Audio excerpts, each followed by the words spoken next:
brilliant. And let me first start by just welcoming you all properly to the Bill Law Award for 2025. It's so nice to see you all. It's such a hot, miserable day that I feel we need something like this as a little breath of fresh air to kind of keep us all fresh this evening. So thank you all very much for coming to join us. I honestly, genuinely think that the Bill Law Award is one of my favourite things that NICEC does, and the seminar itself is one of my favourite careers events of the year. So I absolutely love it, and thank you all very much for coming to join me and indulge us all tonight. So first of all, I really want to welcome our actual finalists from this year. So thank you so much for kind of putting our applications in for the award. Thank you so much for being so amazing, and thank you again for coming along tonight. So it's brilliant to see you. So we've got Emma, I can see you there on my screen. We've got Gemma, are you there, Gemma? I am, yes, hello. Oh, fantastic, lovely to see you, Gemma. I can see Julia there. How are you doing, Julia? You all right? Yeah, I'm good. How are you? I'm very well, thank you. Natalie, are you there? I think I saw your name. Hello. Hello, hi, lovely to see you. Stephanie, have we got? Hi. Oh, there you are, fantastic, thank you. And Valerie, I wasn't sure you were going to be able to make it, but I can see your little picture there because you're joining us from Darkest Canada, aren't you? I don't know if you can. Our next town hall ever will be. Oh, Valerie wasn't sure if her connection would quite work tonight, so it's really brilliant to see you there, Valerie. I hope you can hear us okay. Right, so those are our finalists, but before we get on to our 3-minute thesis when they kind of present their work in a very, very short space of time, we've got another treat in store for you today, and that is we've got a keynote with David Andrews. So this is all about Bill Law. So Bill Law was one of the founding fathers of NICEC, and I'm sure you've all come across his work. It still blows my mind that every time I think I've come up with an absolutely brilliant, mind-blowing, creative, innovative idea, I have a quick look on Google and it turns out that Bill came up with the very same idea, but better, and about 40 years ago. So I think it amazes me that his work is still so current, and he was just cutting edge and innovating his whole career. So he died in 2017, and we were really looking as NICEC, we were looking for a way to kind of honour his memory, I suppose, as NICEC. I mean, not that he needs much help keeping his legacy alive in terms of his work, but we wanted to keep his relationship with NICEC still going. So we started up the Bill Law Award, and Bill was a massive fan of supporting new career researchers, and he loved the idea of kind of practical research, and we thought the Bill Law Award was a really good way to kind of, you know, continue to honour his memory. So we've had some fantastic award winners over the years, and we've got a great crop of finalists this year. I think it's probably fair to say that each year we've had more and more applicants, and we certainly had a bumper year of applicants this year. Some of them we weren't able to kind of shortlist for the finals, but I've been really delighted to see some of them actually publishing their research already, and it'd be fantastic to see all of our finalists' work in press, perhaps after tonight, so we can certainly talk to you about doing that. So we've asked David to come along tonight and do our keynote for us, and I'm really looking forward to hearing that. David and Bill were really good friends, as well as being professional colleagues over the years. So I think it's going to be fantastic to hear David's kind of David's view and kind of memories of Bill. But I also just wanted to give David himself a bit of a shout out. I kind of find it's a little bit poignant having you do the speech tonight, David, because this is going to, I don't know if this is going to be your very last event for NICEC, or certainly one of them. But having spent many years, David, working as a NICEC Fellow, and indeed making a massive contribution to careers education in this country and internationally, you've decided to finally retire, and I think we're all a bit sad about that. I mean, happy for you, because I'm sure you'll be very pleased not to have these things hanging over you. But I think in terms of kind of the legacy that you've left yourself and the role that you've contributed to our field, I think we'll all be very sad to see you go. I was just noting that you were awarded an OBE and also the Rodney Cox Lifetime Achievement Award. So those are two pretty amazing things to be honoured with, and they're both very, very well deserved.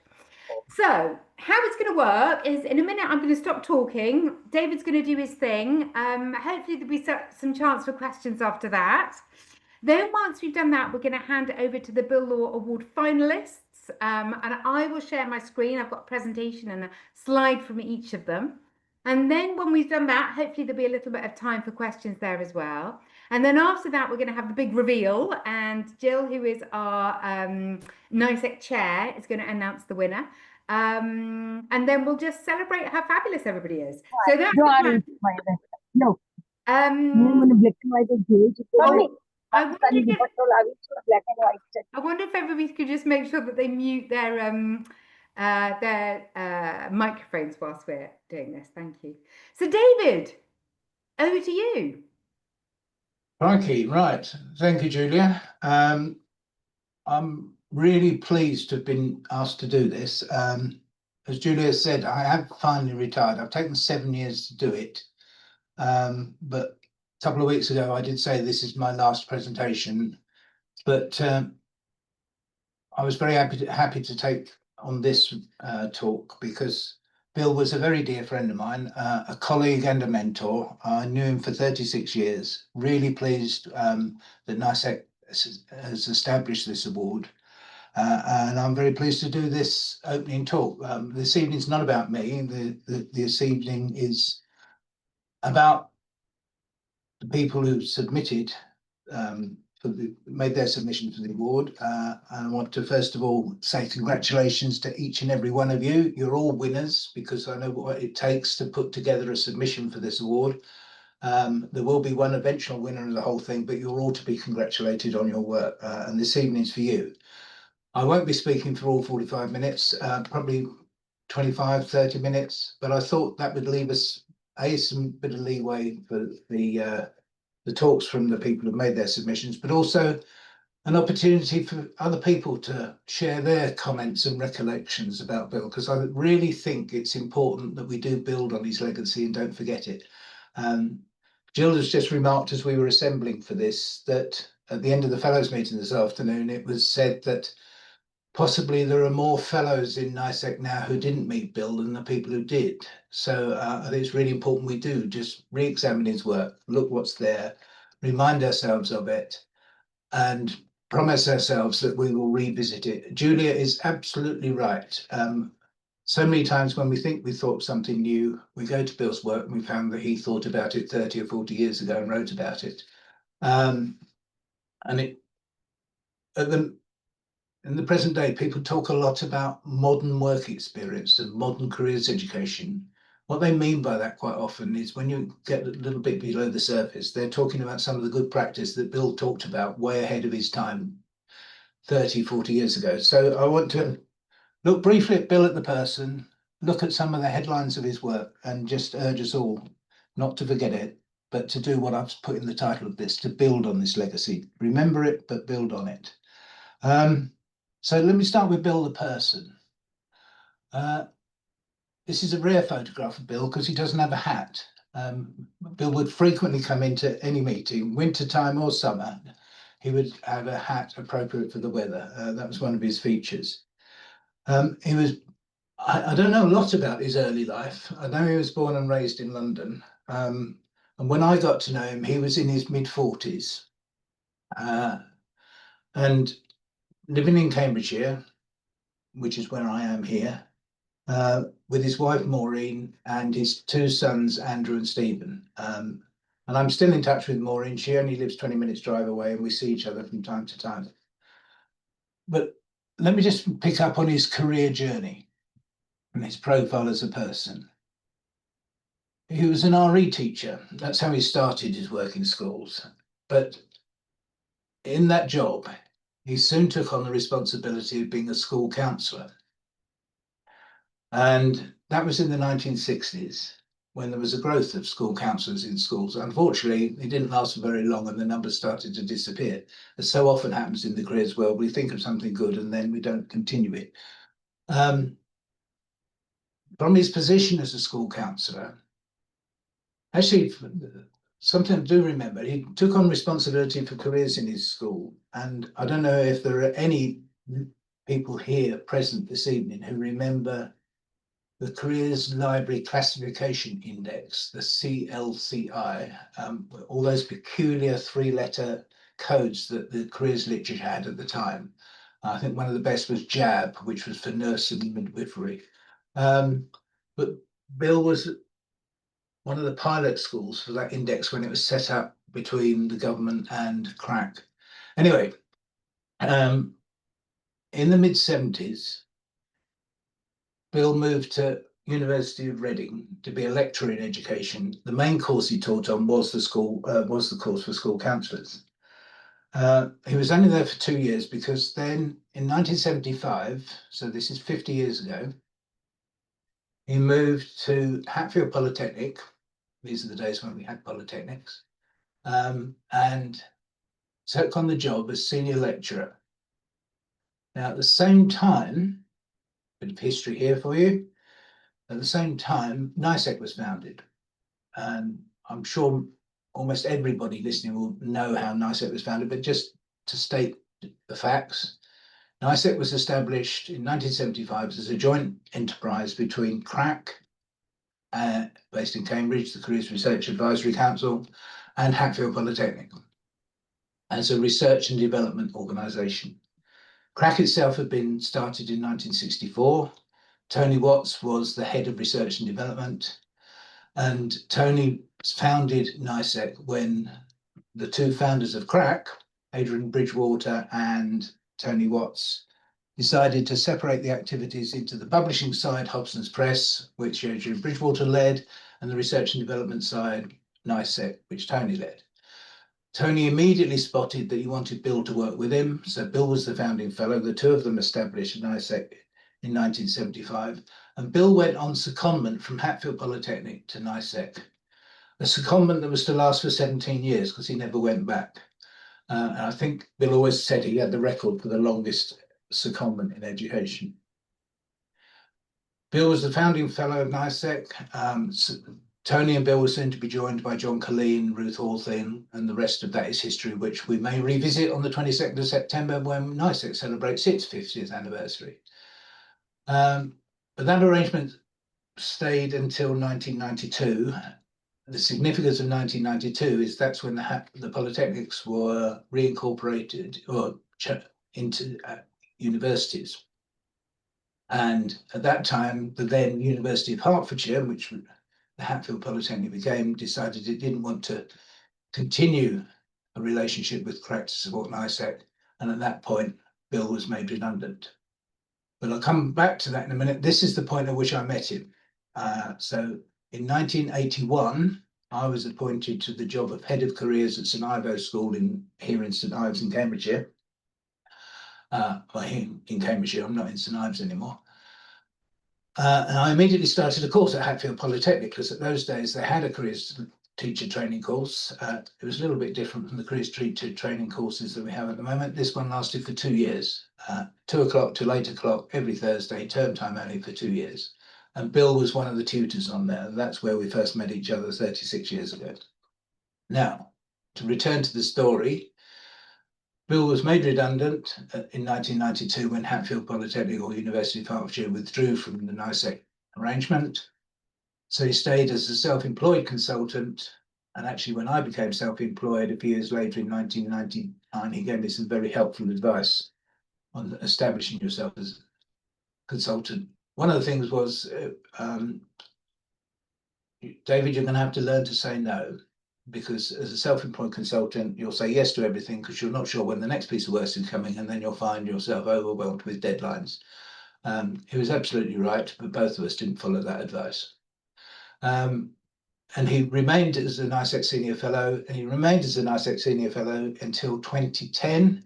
And that's the point at which CRAC decided it was no longer funding NICEC, and NICEC was reconstituted as the learning society that is today. And that's the point at which Bill stepped down from NICEC, became another emeritus fellow, but continued his work.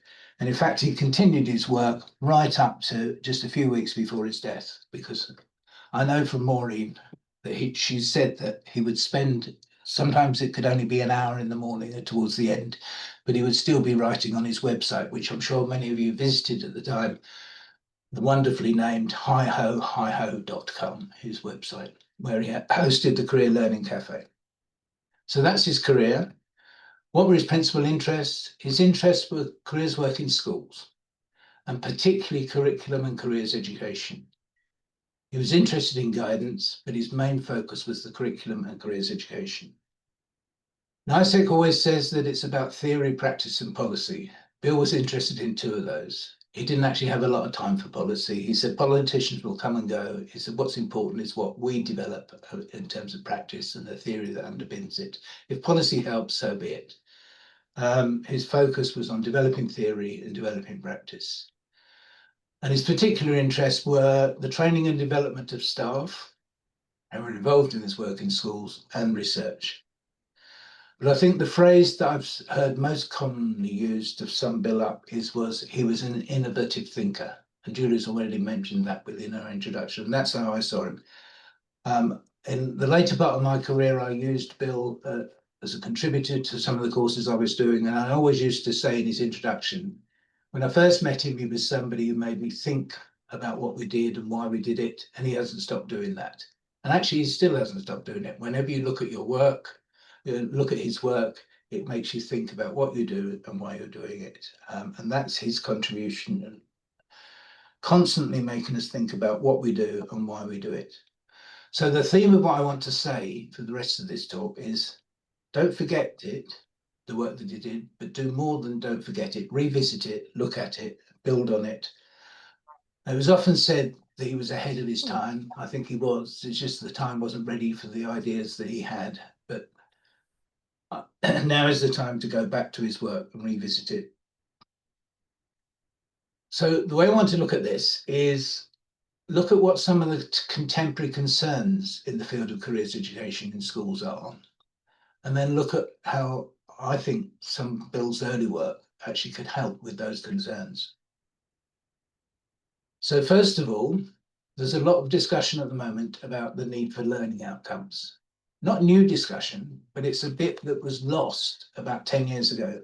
When the Gatsby benchmark framework came in, one of the criticisms of it was that it's a list of 8 things to put in place.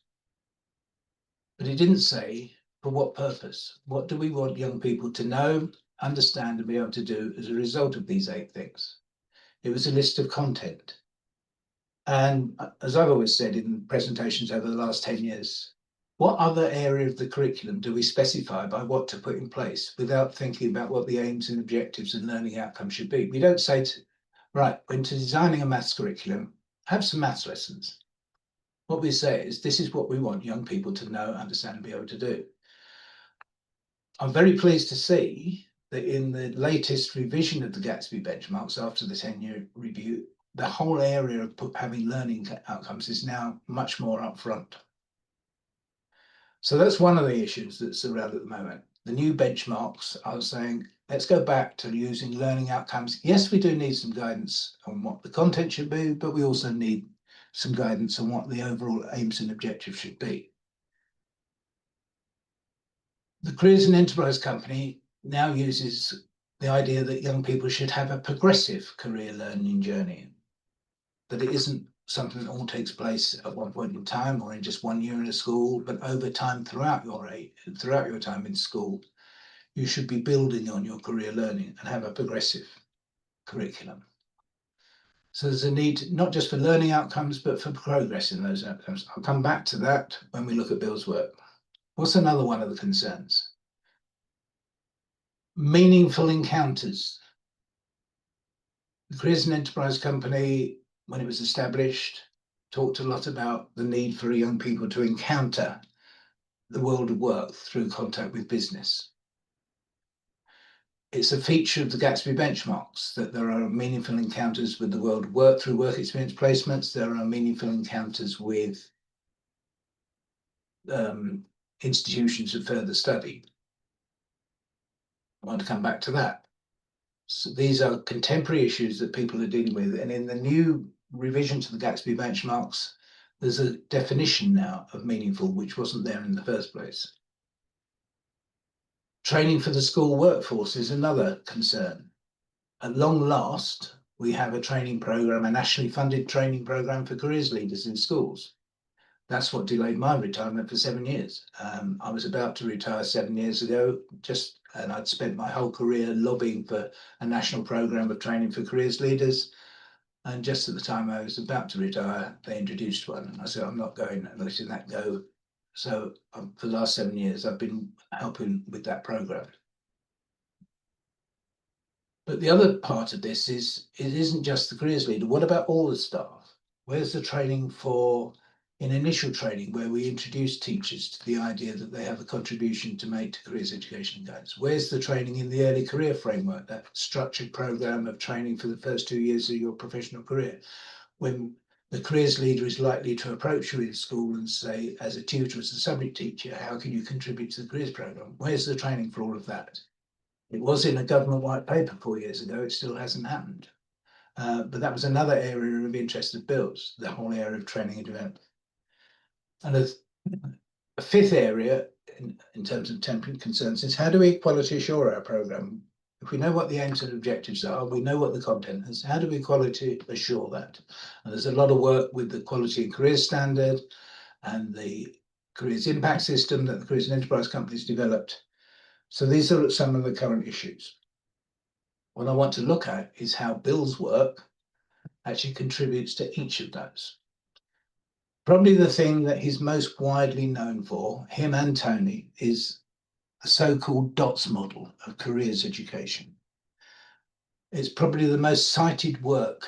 I've got no evidence for this, but I suggest it's probably one of the most cited works into anything about careers work in schools, is Schools, Careers and Community, 1977, a book based on one of NICEC's early projects.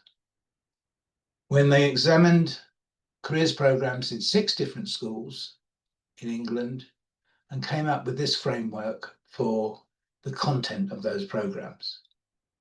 When they looked at those programs, they didn't have to look much further than those 6 sample schools to see that if you looked at a careers program, they all had something about who am I?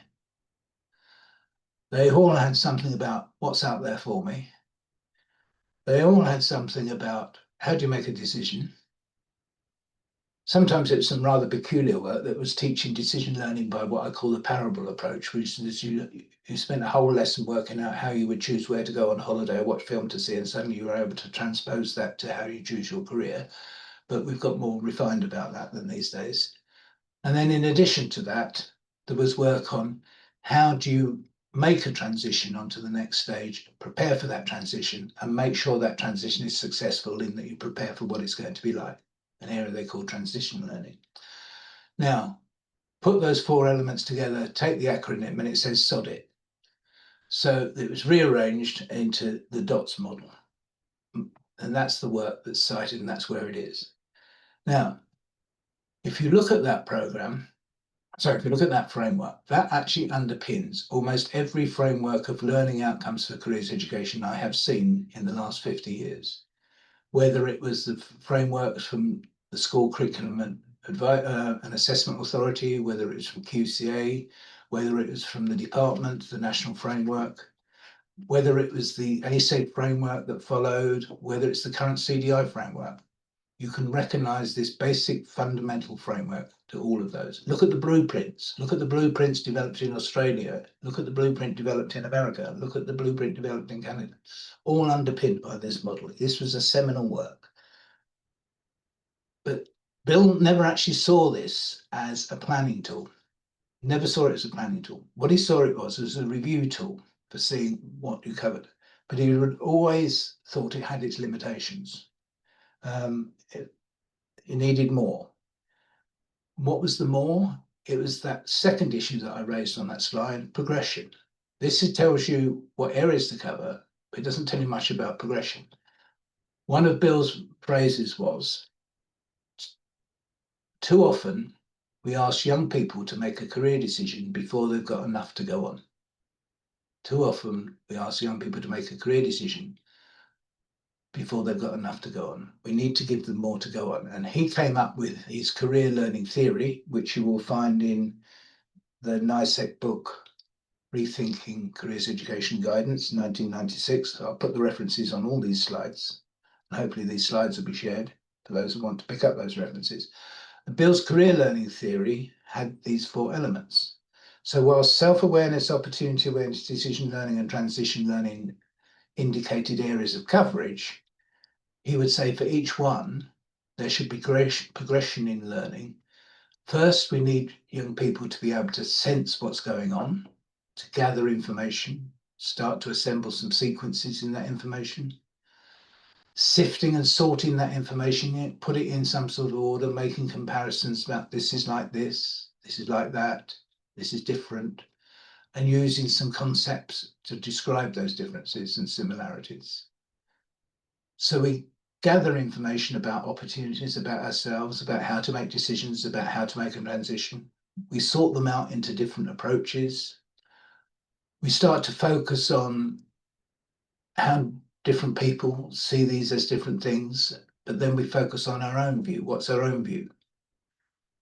And we begin to develop some understanding of why that's our preference. And when we're really sophisticated career learners, not only do we understand why it has that effect, but anticipate that if I did this, what might happen. So we introduced the concept of progression in career learning, which you can find in a chapter in the NICEC book, Law, Tony Watts, Bill Law, John Colleen, Jenny Kidd, and Ruth Halsall's book from 1996. So with the current talk about learning outcomes, the current talk about a progressive career learning journey, go back to that work and build upon it. A third area I want to talk about is his community interaction theory. Another one of Bill's phrases was, careers work in schools is about who gets to do what. And essentially, Julia will probably think I'm being oversimplistic about this, but what this theory is about saying young people, this is another one of Bill's phrases, young people need to meet the likes of whom they've never met before. That's essentially what he's saying is, young people need to meet as wide a range of people as possible, including in particular, people they're unlikely to have met within their current familiar context. And that a teacher's job should be to broaden people's horizons and help them see opportunities beyond their immediate environment, their immediate community.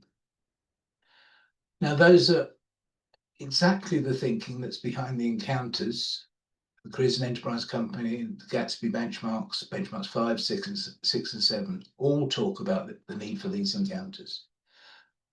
What Bill went on to say is that the focus shouldn't just be on the number of encounters. We all know about if you've had this number of contacts with employers, you're less likely to be neat, but also it's the quality of those encounters. And that's an issue that's now come to the fore with this whole discussion about what's a meaningful encounter, what impact it has on that person, that it's a basis for learning. It's not just something we do. We don't just say, right, well, we've done some work experience, we'll tick that off. It's why are we doing work experience? What do we want young people to get out of it? How are we helping them to prepare for that? How are we helping them to reflect on it? What are they going to record from their learning of that? So his community interaction theory is worth revisiting when we talk about this whole area of meaningful encounters. So I hope I'm making my case that some of Bill's core work is actually directly relevant to issues that are of concern today. I can't do this next bit justice because it would need Bill here to sit and do it. But I've been in workshops when he's worked with teachers. In fact, one of the first workshops I went to as a careers teacher, being led by Bill, he told this story. I'll tell you how long ago that was. We went on a Saturday morning. Does anybody ever go to a training course on a Saturday morning anymore? I don't know. But he would tell this story about how careers work developed in schools. So I'll try and tell it, but it won't do it proper justice because you just have to imagine Bill is doing it. But what I want to point out is this is in Law and Watts, School, Careers and Community, but it's an overlooked section because people only remember that book about the dots analysis. They don't remember this bit, which is later on where he talks about the stages of how this work has developed in schools. So he starts off and says, the beginning point was information. And he talks about in the school office, there was a cardboard box of leaflets that were delivered by COIC, the Careers and Occupational Information Centre, used to produce careers information leaflets, which it sent out to schools. And his story was that one day somebody decided that we ought to take these things out of this cardboard box and display them somewhere. And so schools would establish a collection of pamphlets and booklets, which was their careers library, which was the beginning of a careers work in schools, the careers library, probably in the 1960s, early 70s. But then, just as he talked about dots, coverage, and progression, he would take about for each of these areas, there would then be progression. So in time, this would be more than just a collection of books and pamphlets. It would grow into a proper careers resource centre with IT facilities, facilities for watching videos, DVDs, whatever the technology was at the time. He would then say the next stage in development was this: a young person actually picked up one of these leaflets one day and looked at it and turned round and asked the teacher who was supervising that area some questions about it. And that, he would say, although it's never been carbon dated, was the first careers interview in the school.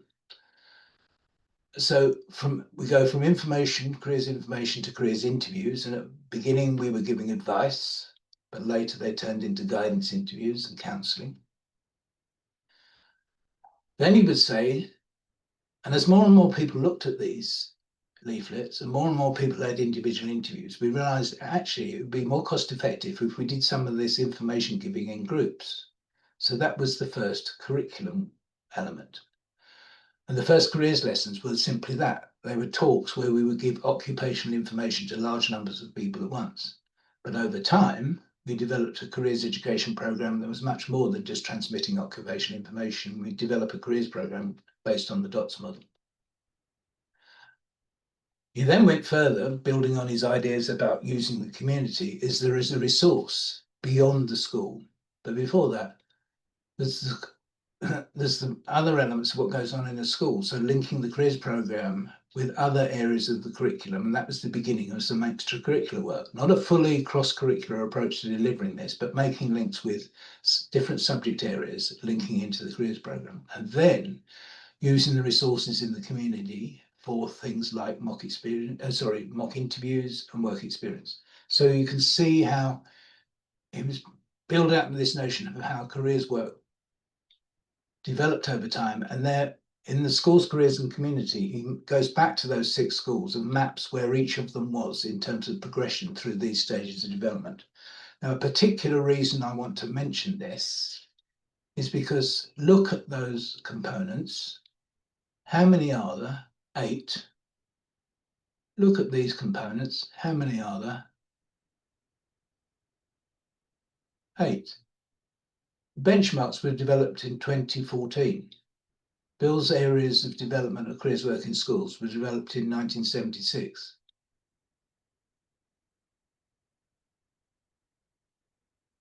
Not surprisingly, because Gatsby, sorry, I should have gone back. Gatsby's work was based on simply looking at the best of practice that emerged in international practice and at home over that intervening period. So it wasn't surprising that the components they came up with looked quite similar to what they were Bill set out in 1976. This isn't making a case to say we got there before you. It's about saying revisit some of this work because it's directly relevant to the way we think of things today.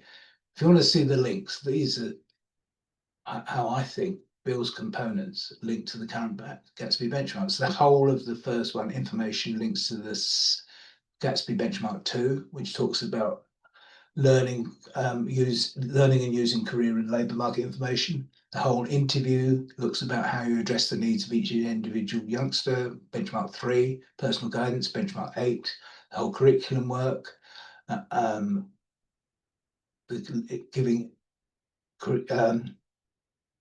Giving occupation information, linking against benchmark 2. Careers education, the actual, I still don't think that this is given sufficient prominence in the benchmarks about having a dedicated discrete program of careers education alongside the extracurricular work, and linking into cross-curricular work rather, which is part of benchmark 4. And then the whole idea of using the resources we've talked already about, how that links to benchmarks 5, 6, and 7. I did also talk about the fact that Bill was interested in training for careers work and schools. 1987, the Employment Department and the Department for Education issued a joint publication called Working Together for a Better Future. One of the things they said, there should perhaps be a national programme of training for careers teachers. This was in 1987, it's taken a long time to happen. But their first attempt was to produce this. A Careers Work Open Learning Pack. This was the days before the internet, or widespread use of the internet. And it was a published box of workbooks that people would work through on each of those areas that I've just described on a previous slide. Who did they turn to write this? Bill. So Bill actually authored that Careers Work Pack. And I'm of the view that says, if you open that box today and took out those workbooks, they would be directly relevant to the careers teacher training programs that we've got up and running at the moment. The reason this didn't succeed is because there was no tutorial support structure and networking built to support it. So you expected people to work in their spare bedrooms, working through this pack on their own, but with no interaction with other learners or with the tutor. And because that bit wasn't funded, the whole thing folded. But it was actually the basis of the original careers teacher training courses at Canterbury Christchurch University and at MMU. Something else Bill got involved in, and particularly relevant, I think, for today, is he developed some training for other staff. The National Council for Education Technology at the time was wanting to try out a bit of new technology in interactive CD. And they got Bill to develop the material for that and the supporting workbooks. And it's called Getting Involved in Careers Work. And it's addressed to other members of staff who have a contribution to make to careers programs. Unfortunately, this project was really about testing the technology, and the technology was soon replaced with other technology within the next 12 months. But again, I would get those workbooks out and say, if we're serious about building training on careers into the frameworks for all levels of professional development of teachers, those workbooks have got some really good material in them.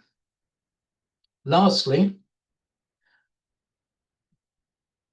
Bill developed some training materials they use on training courses, and I've since taken these and used them in my own settings, where he's taken the headings from his careers work pack, which is what's in italics in the left-hand side, building up the other way from how I presented on the slide from the bottom upwards.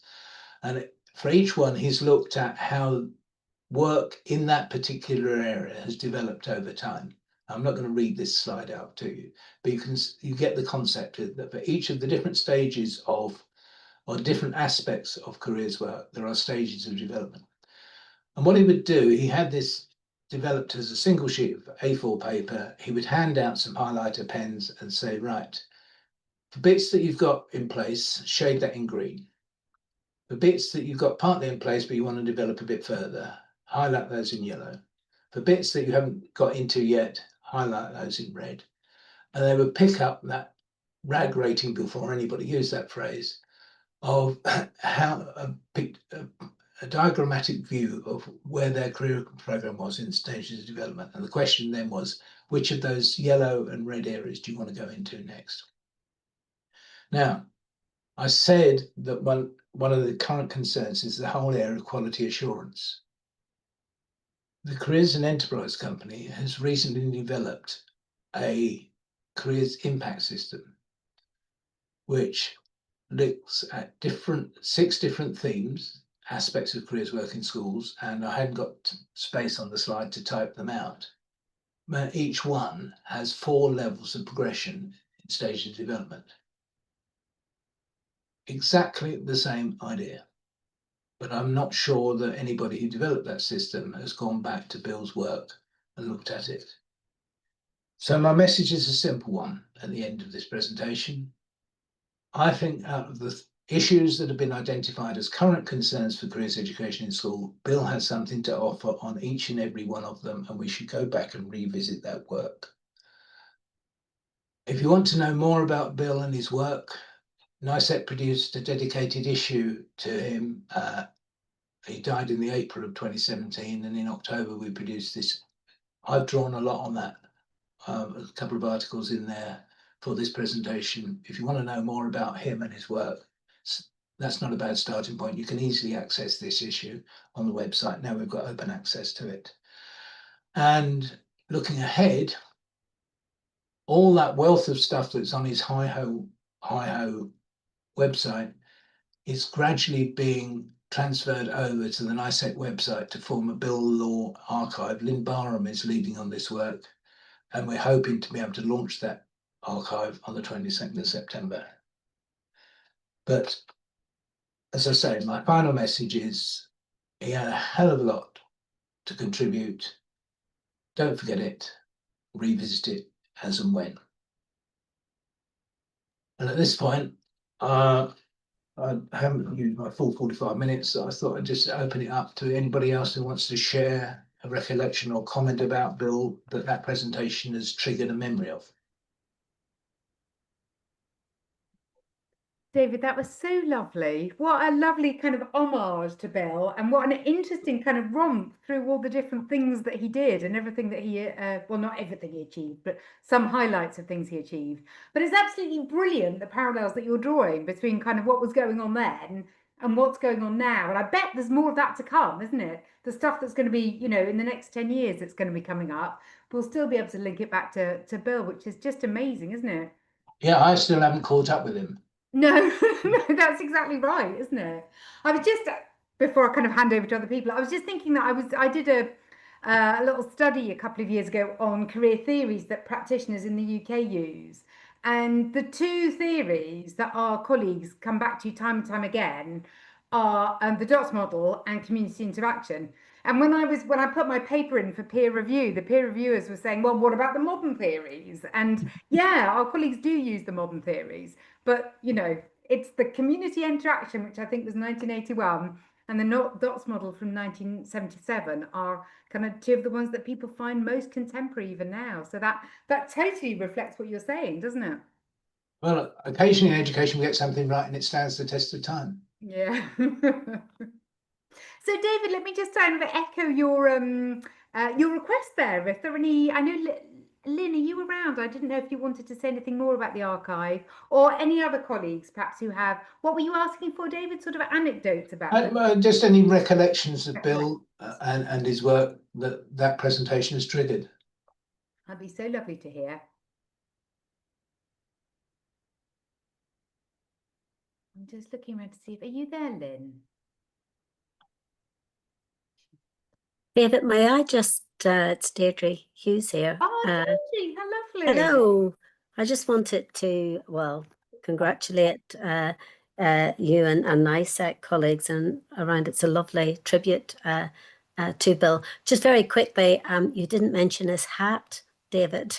I know you've got more serious matters to do around his body of works, but my sort of recollection of lovely Bill when I worked with him at ISEGS and through NICEC in the early days of my career, that he always had his hat. He was a philosopher, really, in his sort of approach to all things going on in society. And he was an incredibly intelligent man. I once went to Bristol University to meet with a professor colleague there who was looking at decision making and wanted to work with ISEGS and Bill in particular.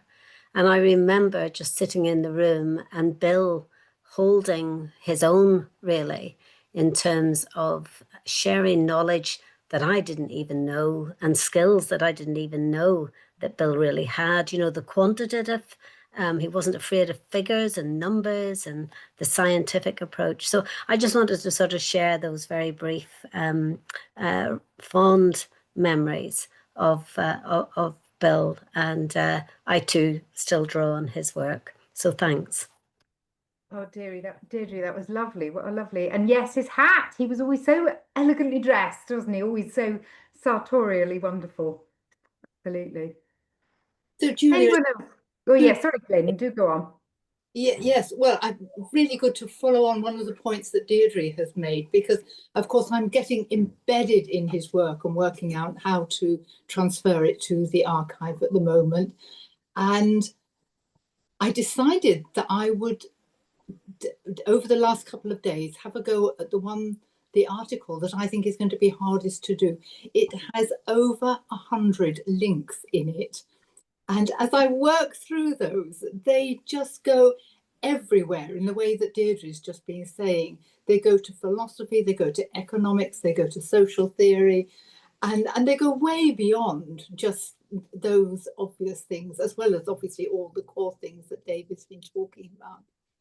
And the one other thing which you come across again and again with Bill's work is a question.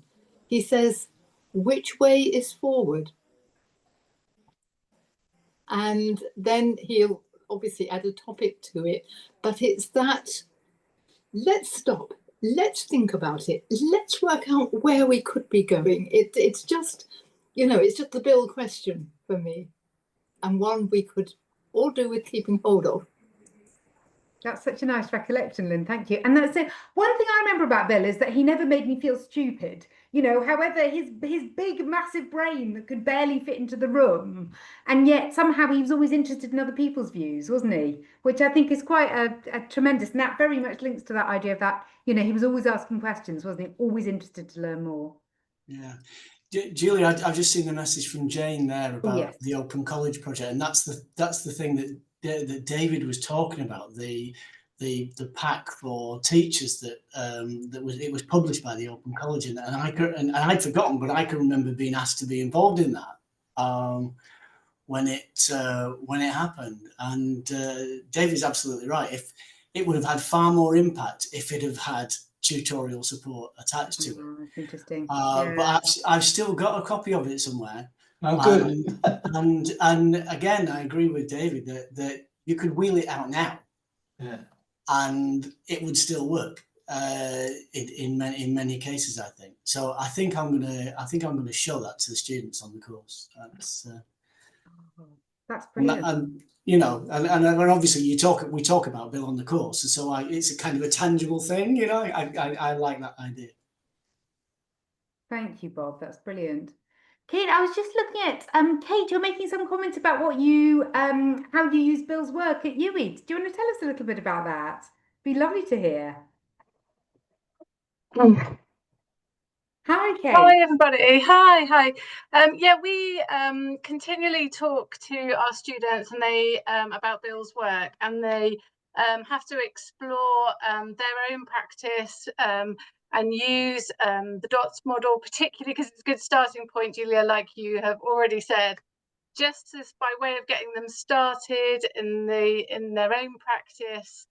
Some are working in practice, some are completely new to career development work. So it's really interesting to use them, certainly that DOTS model, as a starting point, and then they grow with their confidence and they look and explore other theories. So it's really exciting to see their progress and just where they come from just looking at that. But they always go back to that. They always like to start looking at the DOTS model. So it's a big firm favourite at Bristol here. Oh, brilliant. Thank you very much for sharing that. And Jill, you were saying that the community action is still live and kicking at Warwick. Is that one that you like using? Yes, I think sometimes it helps. I think that it's got some really helpful ways of helping people to think about the ways that we know that communities are influential, but how do they transmit that motivation? How do they influence? And also the ways in which that can be positive and less positive and you know, and complex. Yeah. Well, I love the way you summed it up, David. And you said I think it was too simplistic, but I thought it was absolutely brilliant the way that you said that's, you know, your goal within career education is sometimes to get people just to meet people they wouldn't otherwise meet, to broaden their horizons. That's a brilliant way to put it. Yeah.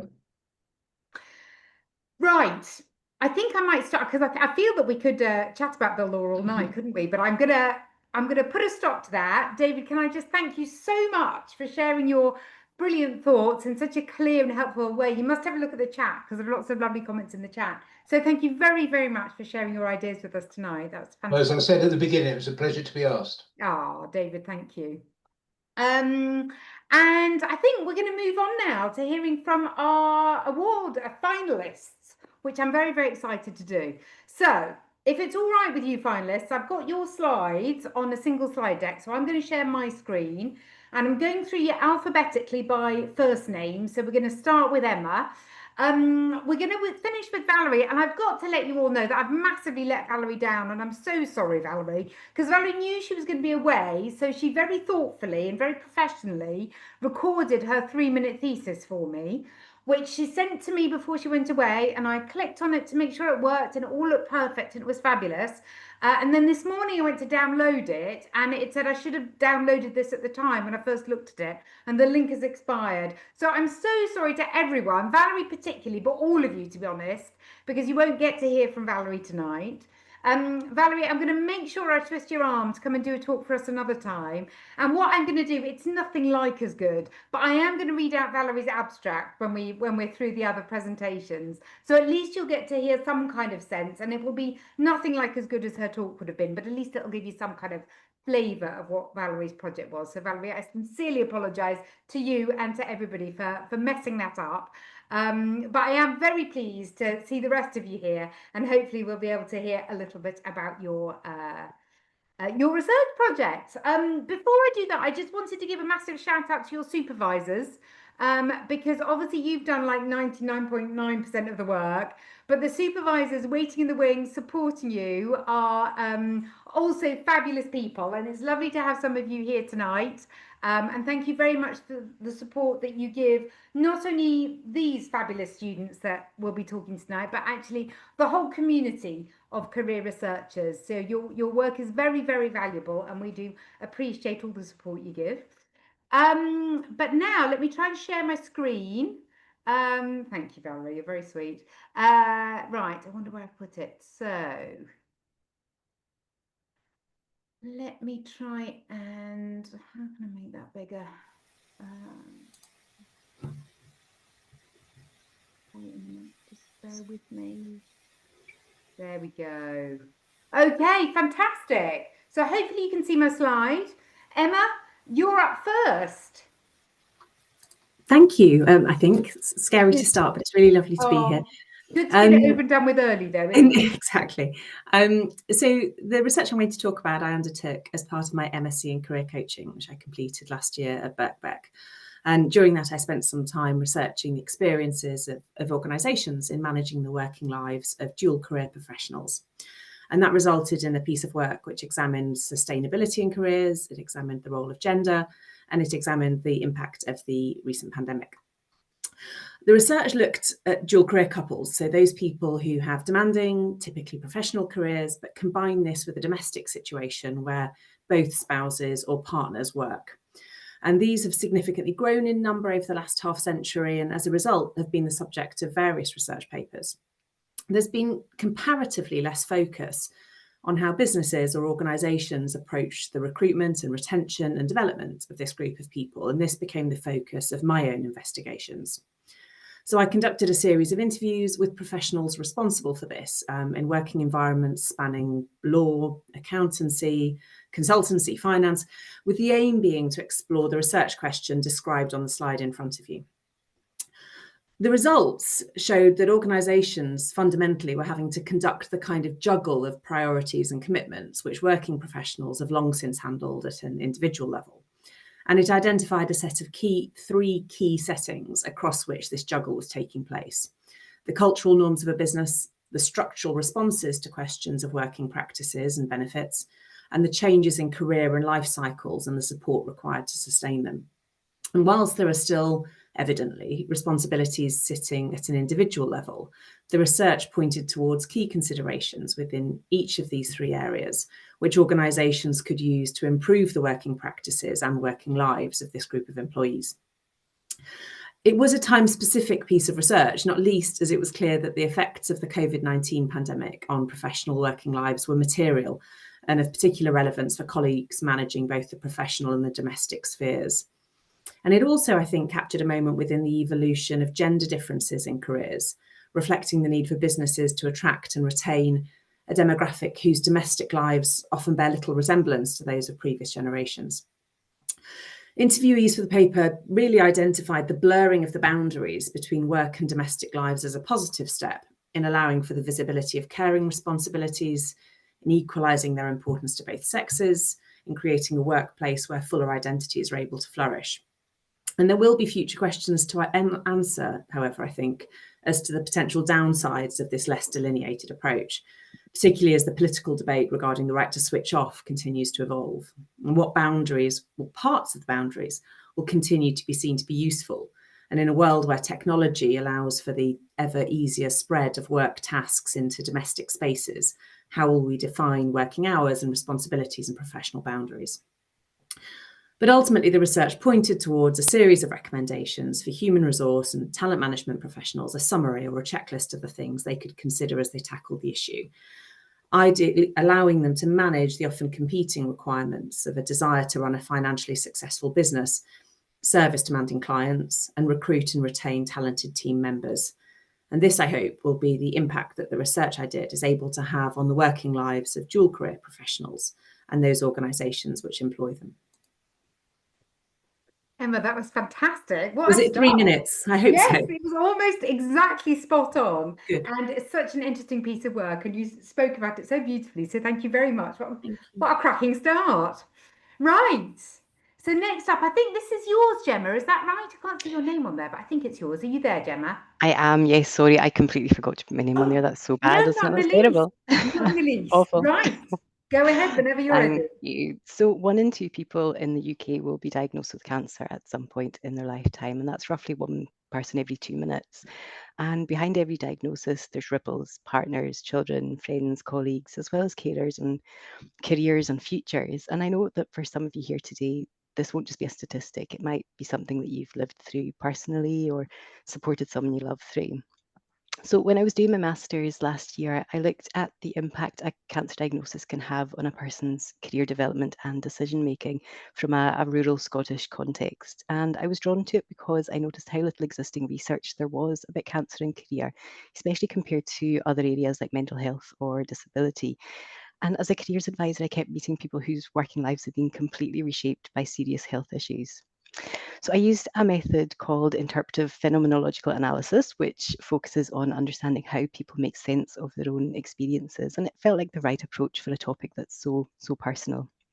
I interviewed 5 people from the Western Isles in Scotland, and their stories were powerful. They weren't neat or linear. There wasn't a simple journey of treatment, recovery, and return to normal. They spoke of resilience and adaptability, but also talked about shock, grief, trauma, and identity loss. And I think one of the most striking things for me was how cancer often brought work to a stop. For some, it was overnight. For others, it happened gradually. And things like fatigue, hospital appointments, and just getting through each day kind of took over. And work was there in the background, not just the practical sense of when can I go back, but in deeper questions like, do I even want to, and who am I now? And those questions didn't end after treatment. One participant told me, I was back at work, but I didn't feel like I fitted anymore. And that sense of disconnection was really common. Returning to the same job didn't mean everything went back to how it was. People had changed and how they felt about work had changed. And all the participants faced financial pressures in some way. Some went back to work way before they were ready, not by choice, but because they had to financially. Others changed careers again, not because they wanted to, but because their old roles no longer fit their health or identity needs. But there was growth too, and some found new meaning, different priorities, and a renewed sense of purpose. What does this mean for our practice? But we need to bring well-being directly into career conversations, not as an add-on, but as a core part of the journey. Clients won't always see the relevance, so it's up to us to name and explore it openly from the start. We need to create space to talk about how work fits into life after illness, whether it's the individual themselves or a family member that they're supporting. Not just looking at how to get someone back into a job. And career guidance in these moments isn't about fixing, it's about walking alongside, helping people reimagine work, not as a return to what was, but as a step towards what's still possible. And since finishing the research, I've continued developing my practice around career and well-being and to share what I've learned with colleagues, both within my organisation and beyond. And it hasn't changed what I believe, but it has strengthened it. It's shown me how career guidance can really support wider well-being, not just after cancer, but through all kinds of life challenges. Thank you. Gemma, that was fantastic. It was such a powerful piece of research, and you make such an important point about how relevant this is to so many of us. I bet there won't be anybody in this group who hasn't been affected in some kind of way. And it's so important, isn't it, to think about this as part of people's career journeys. And it was actually lovely to hear it through your own voice, Gemma, that your beautiful Scottish accent, that was just beautiful to listen to. So thank you very much. Oh, thank you. One thing I should have said earlier is just about questions, and I'm sure hopefully we'll have a little bit of time for questions afterwards. But I'll do that after all of the finalists have finished their talks. So store up your questions in your head, or scribble them down so that you don't forget. And we'll have a few minutes for questions afterwards. So do please keep those in mind. Brilliant. Thank you very much, Gemma. That's brilliant. So what have we got next? Oh, yes, my screen has stopped working. So what's going on here? Oh, dear. Right, Julia, are you there? Would be me. Oh, fantastic. Lovely to see you. You, Julia. Right. Whenever you're ready. Hi, everyone. I'm Julia, and my research focused on the retirement transition experiences of former professional and Olympic athletes, which is a topic that's deeply personal to my own life experiences. So as a former collegiate tennis player, I trained nearly every day from the age of 7 and competed most weekends. And when stepping away from the sport, I found myself struggling to adjust to the life without that structure, purpose, and identity that sport has always given me. And that experience really led me to question how elite athletes manage this transition, especially given the short term and the intense nature of their careers. So when reviewing the literature, I found that while the emotional, physical, and behavioral difficulties of athletic retirement are pretty well documented in the literature, there's far less research focused on what actually contributes to a positive and successful retirement transition. So this gap inspired me, my research, which aims to inform the development of more personalized and proactive interventions to support athletes during this major life change. So to explore this, I conducted a cross-sectional thematic analysis and interviewed 10 retired male professional and Olympic athletes. And I looked at the strategies and resources that they use to manage their transitions out of sport and found 3 key themes that help facilitate more successful outcomes for them. So those were their strong social support systems, maintaining a coherent identity, and their mental preparation for retirement. So the most prominent and central theme that I found was the participants' social support. So these relationships provided not only that emotional reassurance, but also practical help in navigating retirement. So this support appeared in various forms, from former teammates helping athletes mentally prepare for life after sport, to that deep mutual understanding shared with those who had experienced similar transitions. And many athletes spoke also about passing the game forward and by mentoring or coaching younger generations, and really continuing that camaraderie through lasting friendships with teammates. And also family life, especially fatherhood, also offered that renewed sense of purpose and structure, helping to really fill that void left behind by sport. And these close bonds encouraged the openness, emotional validation, and a sense of belonging during such an emotional time for them. So second, maintaining a coherent identity made a significant difference during this time as well. Those who stayed connected to their sport through coaching, commentating, or recreational competition were able to really channel this competitive energy and stay grounded in familiar environments. So others found similar fulfillment in their new careers and offered a sense of purpose and belonging, and replicated some of the dynamics that they valued in their athletic lives.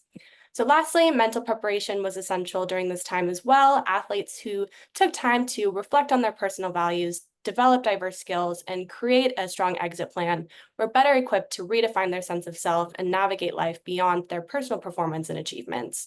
So my findings align closely with the social identity model of identity change, or the SIMIC, which suggests that social identities and group memberships act as psychological resources that help individuals manage major life transitions.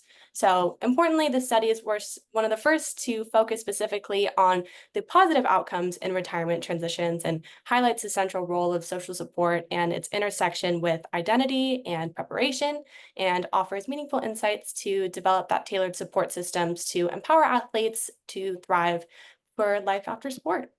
Thank you. Julia, thank you so much for that. That was so nice to hear, and lovely to hear these positive stories about people in their kind of their next phase of life. We love that. Also, terribly impressive to have found so many people in this really quite small group to interview. So very well done for that. Right, fantastic. So I think this is Natalie, isn't it? Are you there, Natalie? Hello, yes, I'm here. Oh, lovely to see you. Right, whenever you're ready. Thank you. Right, okay, so it was very focused on lessons and not so much on life. This was a quote that came from one of the students I interviewed for my master's study about their experiences of careers education, and it really stuck with me. It reflects the disconnect that I've seen in my own work as a careers professional in both secondary and higher education. And it really made me think about school and college students' careers education, that it should be a really comprehensive package, yet they're coming to us to university and they're very often disengaging with university career services. And I wanted to understand why. So this small pilot study formed the foundation of a doctoral study, which is ongoing now. It focuses on the relationship between experiences of school and college career education and how those shape students' engagement with university careers support. So after a comprehensive literature review, I conducted one-to-one semi-structured interviews with year one students at the university, and they were all students who had come through the English state secondary education system. I used reflexive thematic analysis to explore their perspectives and identify patterns, and from that, 5 themes were developed. So the first one was the disruption from COVID-19, and it showed that key career learning moments were lost when they were locked down, and actually career programmes were very much deprioritised in the curriculum as well. Secondly, the neuroscience of the adolescent brain was something that I didn't expect to come up, but our students told me that they weren't ready to plan their futures in years 9 to 13, yet they were asked to make big decisions that were sold to them as vital with a capital V. Thirdly, social capital. So some of them didn't talk about careers at home or with friends or family members, and they lacked access to that all valuable informal guidance. Fourthly, trust and bias. So they weren't daft. Some of them felt that they were being pushed towards one option, usually university or something to do with STEM, rather than getting to explore wider career options. And they suspected that schools were pressured to prioritise reputation over that kind of impartial guidance that they were looking for. And then fifth, the need for autonomy. So they wanted career education to feel relevant and tailored to them, not just another task to complete or something that was being done to them. So what struck me was how these early experiences shaped how they now engage, or frankly don't engage very often, with university career services. Some had internalised low confidence, or they saw careers provision as generic or irrelevant to what they wanted. So what does this mean for practice? It suggests that a more joined up, relational and student-centred approach is needed. We need continuity between sectors, more collaborative working between the sectors, and space for young people to shape the support that they're looking for.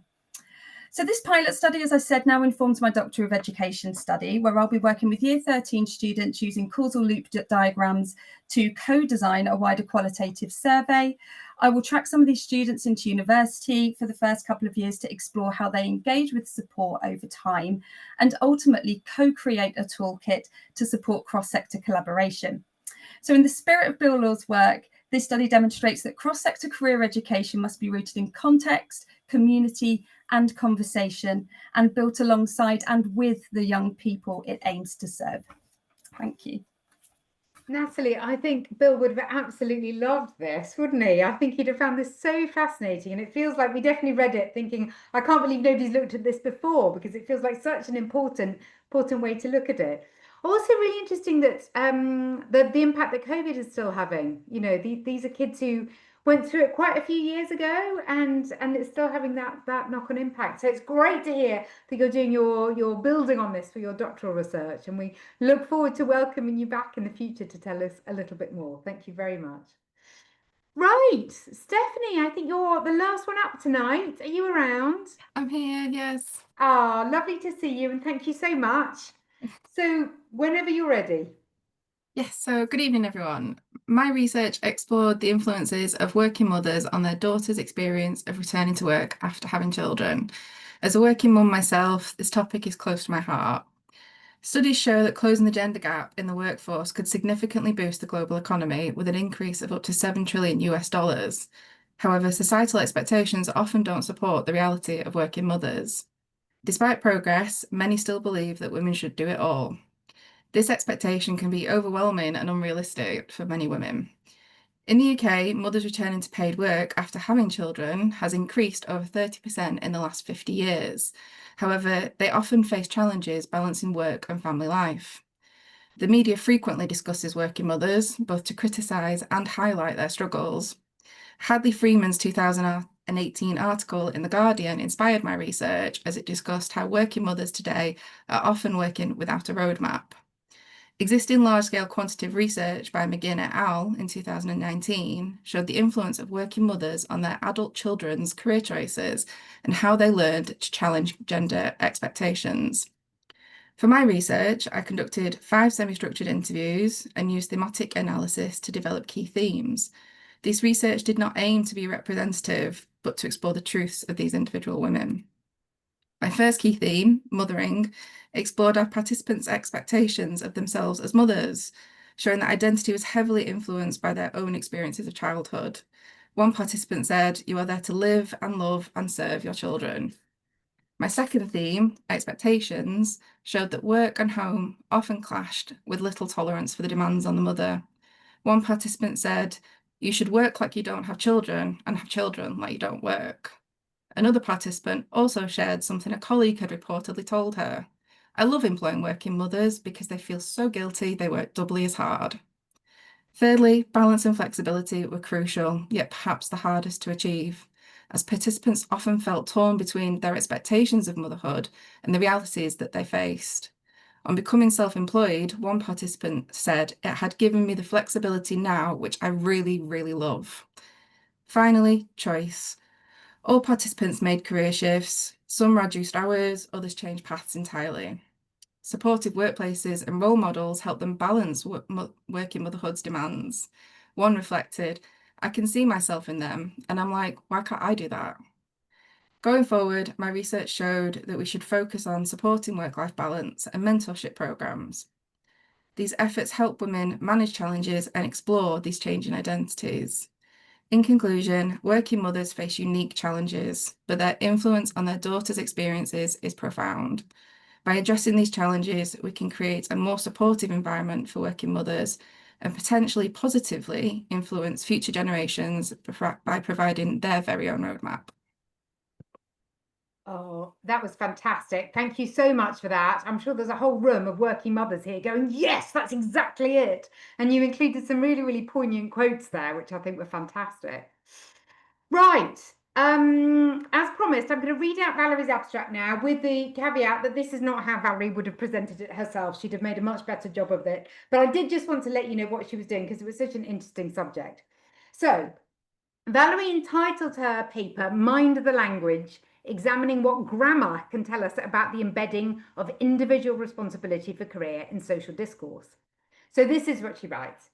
Although as career development professionals, we understand that our practice and the social processes that surround it are produced through language, we rarely have the time or the tools available to systematically deconstruct the words and phrases transmitted in everyday discourse that may be influencing our clients. This paper draws from a recently completed dissertation that seeks to address this by focusing on what grammar can tell us about the way in which ideas about career are positioned in business media and parliamentary text.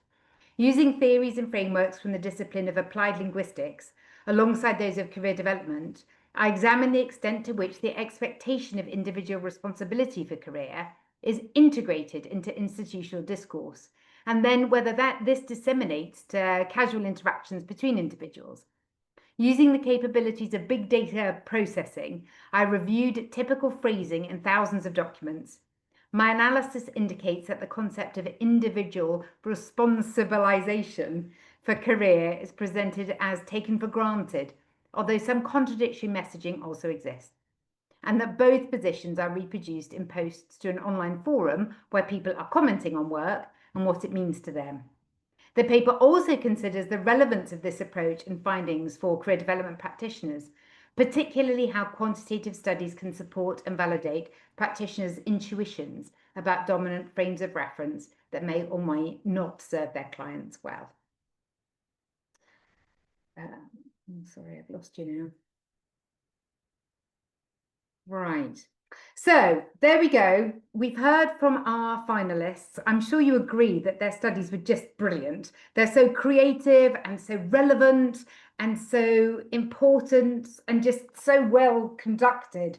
So a huge congratulations to all of you for the pieces of work that you did, for getting through your programs, your courses, and for being prepared to submit and edit everything down to the 3,000 words that we needed for the Bill Award. So as David said earlier, you're all winners, and I completely buy that. I think we've just got a few minutes for questions in case anybody has any before I hand over to Jill to announce the award winners.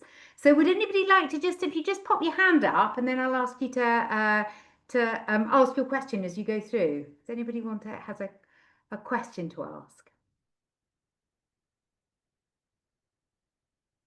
And I'm just putting you on the spot here, so maybe they're in the chats, and that would be fine if people can have a look at them afterwards. But anybody wanted to ask a question? Oh, Janet, thank you. But it wasn't so much a question, actually. It was just to really say how very lovely it was to hear you all speaking your research in your own voices, because reading them was lovely, and I guess that was a bit what we've lost for you, Valerie. But to hear all of you speak your research somehow just made it all feel very different.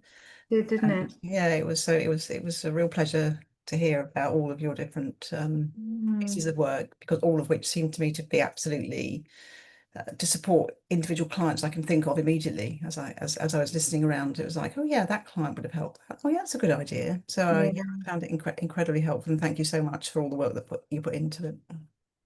Just adding to that, Janet, I love that some of you talked a little bit about what inspired you to do the research. It was lovely to hear a little bit about your own stories, because I think that's sometimes when research is at its best, isn't it? Where you kind of know what to study because you've been through something yourself and you know that there's a gap. Pete's just talking there about different disciplinary perspectives, which I also think is really interesting. I think that was one of the reasons why I'm really sorry that we couldn't hear Valerie talking about hers, because I think that's a quite an unusual approach, which was great to hear. Any other questions? Well, hopefully you'll get a chance to interact with our finalists at other points, and hopefully we'll get to see some of their papers in print, because I think we'd all love to hear a little bit more. So, Jill, are you there? I think you've got the details of the award, the actual winners. So I'm going to hand over to you now to make the announcements. Hello, everybody. Hi.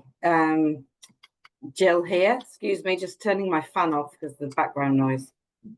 And I seem to have turned it up. There we go. Congratulations to everyone. That was really enjoyable listening. Well, first of all, listening to David talk about Bill, but also bringing it right up to date with those really, really fascinating projects, and so well presented, so professionally done with your papers. Such a shame, Valerie, but thank you for your graciousness and being here when you're on holiday, and we look forward to hearing more, maybe sharing your video some other time. So, as Julia has said, it falls to me as the chair of NICEC. I am asked to do the delightful task of sharing, opening my imaginary envelope with the details of the judges' deliberations around this award. And we, as Julia has said, we had loads of really, really top quality entries. We were a bumper number and incredible high quality, very wide variety and highly relevant, but the panel narrowed it down to those fabulous finalists whose research we've heard about, and we're all agreeing that we found really fascinating and personally relevant and resonating for all of us. So this year, the judges tell me they decided to do something unusual with the highly commended prize. Our normal pattern has been to have one or two sort of runners-up awards, but after a long and thoughtful debate, the panel decided actually that they wanted to award more highly commended prizes this year, not to cop out or please everybody, but just to say that there was such difference that it was very hard to compare and judge. And what ended up being was that each of the 4 was considered standout for highly commended by one of the judges. So we've got 5 highly commended prizes tonight, and those go to Emma Hart, Gemma Smith, Julia Hayer, Natalie Freeman, and Stephanie Kenyon. So congratulations, all of you. And as you might have worked out, this means, of course, that the winner of the Bill Law Award for 2025 is Valerie Rolls. Congratulations to Valerie. The judges felt this was one of the most interesting and innovative pieces of writing around careers that they'd read in a long time. It made them think really deeply about the role of language in constructing unconscious attitudes to career, and felt that the research made a clear contribution to both discourse and practice. It was great to see some interdisciplinary research, and also really good to see such a big data set being used. Conceptually bold, methodologically innovative, well-rounded, standout piece of work.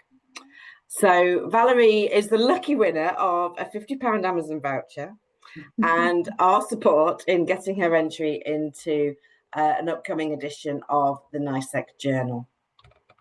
I'd also like to say I'm remembering that I think it was at the Bill Law Award last year in a breakout room or at some other at a NICEC event. I was speaking to Valerie. She was telling me about her work, and off the back of that, I asked her if she'd be interested in collaborating on something I was doing, which she did as well. So I'm really delighted to show the kind of various ways in which NICEC networks help to get research disseminated in different fora, and maybe we can circulate that piece of writing as well. Now, I'm sure that Valerie, I can see that you have switched your camera on. I don't know what your setting is or whether you, but I imagine that you are not able to speak. But no, go on. If you are going to say something, then now's your moment. Well, I'll just very, very quickly say something because I'm in a cafe and I don't really want to disturb everybody else here. But just to say, I'm absolutely delighted and totally flabbergasted. I'm amazed, especially I think having put together 2 disciplines and I wasn't sure how that would come across. So I'm completely overwhelmed and I'm very, very happy that it made some sense to the judges and you could see some value in it. And it's certainly work that I want to continue with. So watch this space. Wonderful, wonderful. And it's thank you very much, Valerie, for joining us on your holiday. And a really big well done to everybody, and fascinating studies. And I'm really looking forward to reading more from each of you about your work. It's really very well done from all of us. And I'll hand back to Julia. Thanks, Jill. Thank you very much for that. Also, massive thanks to David, because that was fabulous. We really enjoyed that. Can I do a little shout out to the other judges? So I've got Janet, Rosemary, Bob, and Elnaz. Thank you so much for your work. I know you loved it, but it's also quite a lot of work. So thank you very, very much for that. And yeah, let's just leave with a final note, thanking all of the people who submitted, all of the finalists, all of the highly commended, and Valerie as well for just doing such an absolutely sterling job. So thank you all very much. Thank you all to you for joining us tonight. And yeah, now go have yourselves a nice cold glass of wine or whatever it is you feel you deserve. A big bowl of ice cream. But bowl of ice cream, perfect. See you all soon. Thank you very much. Bye, everyone.